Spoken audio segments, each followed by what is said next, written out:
Damien, go ahead. Hey, J-Mac, Damien Sorlet with the news in advance. There's, I think, the penultimate series of your offensive series took a handoff on second down from Chris Ferguson. How cool was that, being the first time you took a handoff from him since the 2017 season when you guys were together at Maine? Yeah, it was actually it was nice. We was out there in the field talking about it during our victory formation. It's kind of good that we won because I got the joke about his first fumble. So it was kind of nice. All right, next up, John Manson. J Mac, you and Malik, you guys having a little bit of a rivalry there. Who's going to lead the team in rushing this year? I don't know about that. I hope he gets it. So, but really, it comes to our big boys. Any rushing yards we get, it's all on them. So, if I get 200 yards, they got the 200 yards. You know what I'm saying? Damien, Go ahead. How different is this week going to be for the offense, not knowing whether Malik's going to be cleared to play, and I know the confidence you have in Chris, being in the fire with him for a couple seasons at Maine. How confident as an offense do you guys feel with Chris there? If the coaches say we need to play Chris and let Malik rest up. We got confidence in all our quarterbacks in that room. It just happened that Malik got the start from the coaches. He just happened to play better. But we have confidence in all our quarterbacks. If it's Chris, if it's JB, we have confidence in them to go out there and take the next step from where Malik left it. Even if he doesn't play, I don't think it'll hurt us. I think our mindset going into this game, we're 2-0. We can't be lackadaisical, even though it's a lower opponent coming to us. We just have to keep the same mindset. John, go ahead. You come from Maine like Chris, and you guys, you're used to being that underdog.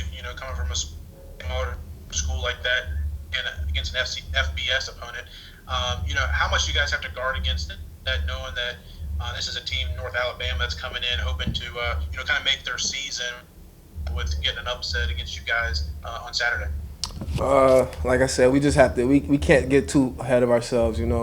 Coach Freeze does a good job of telling us these stories, or the coaches individually telling us just ways to be better men on and off the field to help us. Not be too cocky, to help us be humble.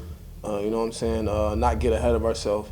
We played two back-to-back good teams on national television. Something that's never been here before. I don't think so.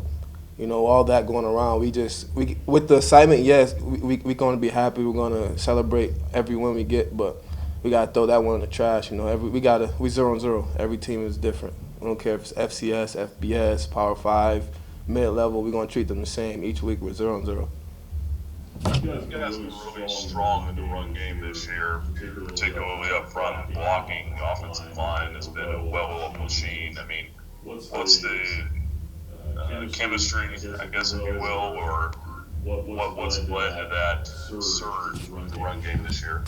I think just having our line back. We missing a few, Duff, tackle, but just having everyone back. Gelling with each other for a second year. We were here since June, even though there's quarantine. We were doing social distancing activities, bonding since June in our bubble. So that just being together nonstop year round just helps that bond. The O linemen, they're pretty funny if you get past that size of them. Is it? Have the holes come open a little easier this year, you think? Or, are you seeing things better than what you did before? Is the game a little slower for you now? Just kind of tell me about it from that standpoint.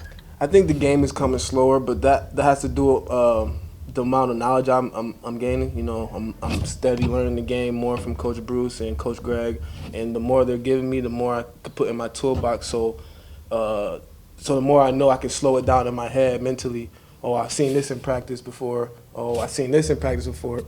So when it comes Saturday at 1, I'm not too surprised. Nothing shocks me. So just gathering knowledge through the week. Damien. J-Mac, what are traits that Chris has that really stand out that make him a leader? Things that you picked up on at Maine and what you've picked up so far with him here at Liberty?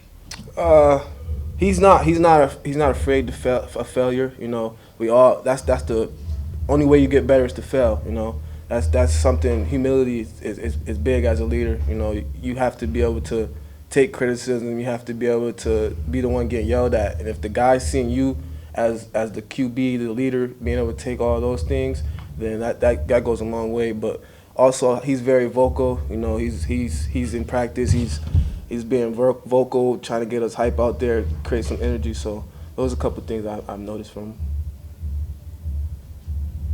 John. What have you been able to see so far on film from North Alabama? What type of challenges do they present for your offense?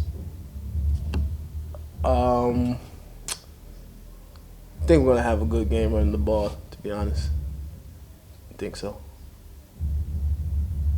I don't want to be cocky with my answer, but I didn't.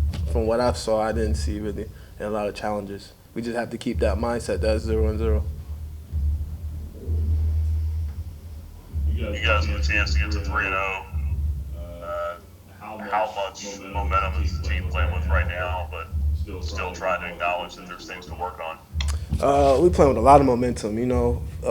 This time last year, another thing, Coach Freeze, he had his back problem, so we didn't have that atmosphere vibes from him early on in the season as we did later on in the season. So I think that also plays into it.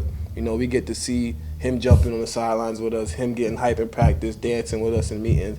So we kind of carrying off of his swagger, his energy, you know.